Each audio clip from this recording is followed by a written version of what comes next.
All right, this is Doug Gregg with Gregg Performance Shooting, and I want to talk a little bit about some dry fire drills that we recommend to our students at the end of our classes. They're nice and simple, they're really quick to do, and they will help you improve tremendously if you can knock these out 2 or 3 times a week, and it takes 5 minutes.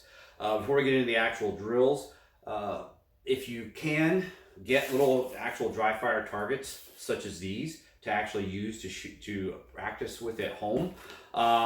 I used to use like the light switch in the wall or the outlets and things like that. I want to replicate my actual range time, so get some targets. Even if you print them out on your printer, cut them out, stick them on the wall. Use an actual target when you're training.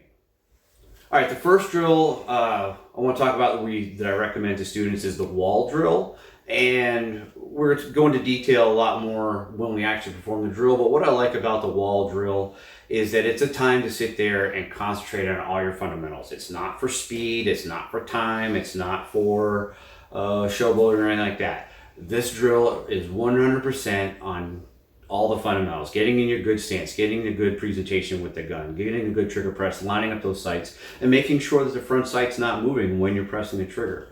Then the second one is you're going to actually draw from the holster and present and do the same exact drill. And then the third one I started incorporating into dry fire, especially if you have a double action firearm, is the dot torture drill.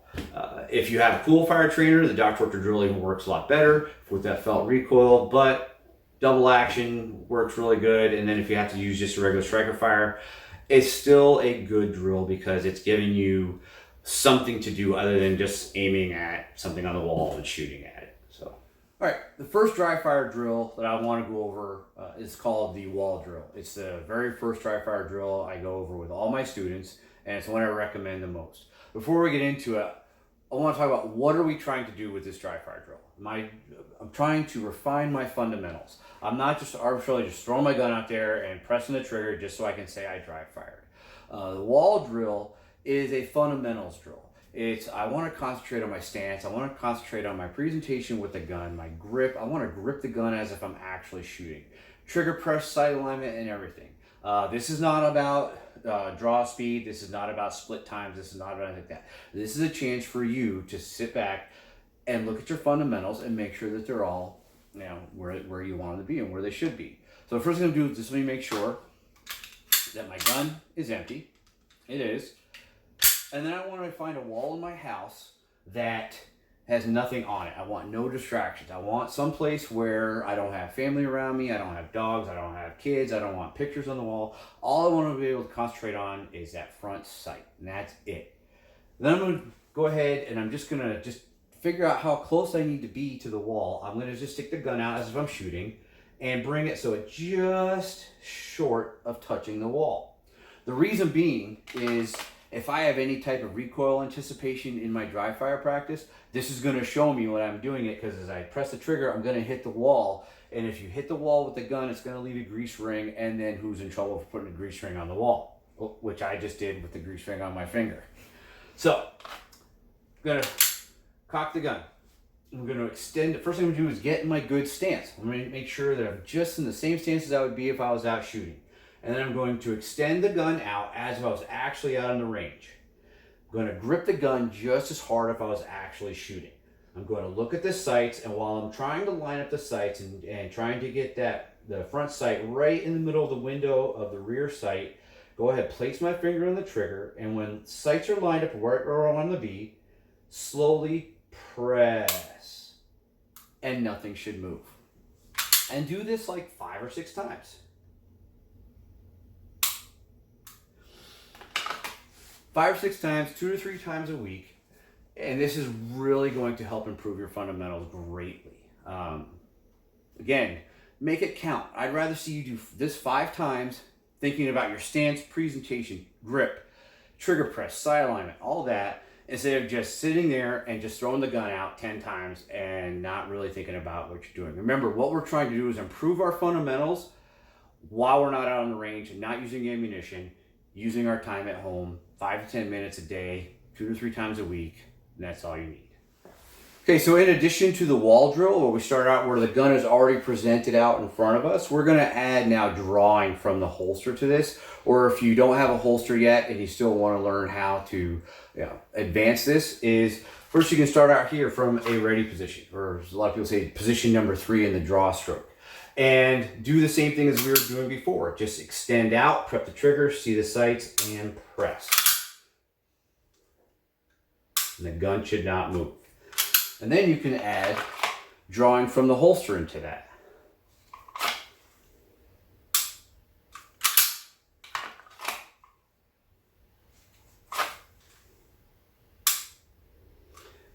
And right now, it doesn't need to be super fast. Build up that speed, get that down. And please don't say smooth, slow, smooth, smooth is fast, because slow is slow. We want to eventually build the speed up. Okay, another dry fire drill that I've actually started incorporating is I actually use the dot torture drill, just dry fire. Yeah, you're going to be racking the slide a few times while you're shooting, but it's still giving you smaller targets to aim at. You're still doing the trigger press, you're still lining up the sights, and you do a little bit of a target transition on there as well. Let's just try it out. So I'll start out with the 5 shots slow fire. So yeah, this is where if you have something like the Cool Fire Trainer, you can get the recoil and the gun can fire every time. But right now, if you're the average person, or if you have even a double action, you can go ahead and press the trigger and get that trigger, that hard trigger press every time. But for us, we can just start here, come out,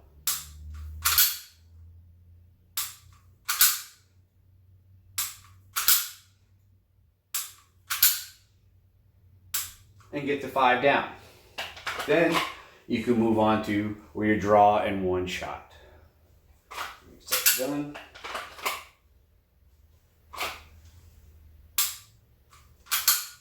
I won't get into all 5, but you can see how you can start using each step. Then the next one is draw, shoot 1 on number 3, and then 1 on number 4.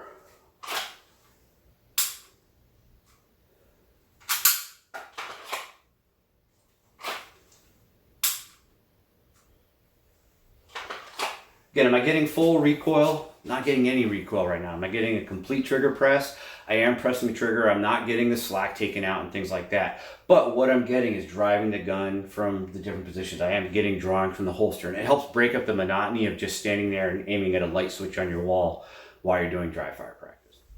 Okay, just some closing comments about dry fire practice is some safety.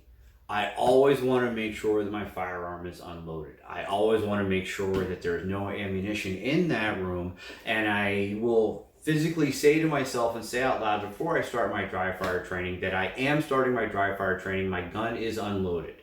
Then I will go through my dry fire practice, and at the end I will say that I am now finished with my dry fire training, and go ahead and reload if it's my carry firearm or whatever I need to do to put my firearm away. But I want to consciously make sure that every time I dry fire that there's no ammunition in that gun, anywhere near that gun, and not in that room. Again, my name is Doug Gregg, Gregg Performance Shooting. Thanks for watching.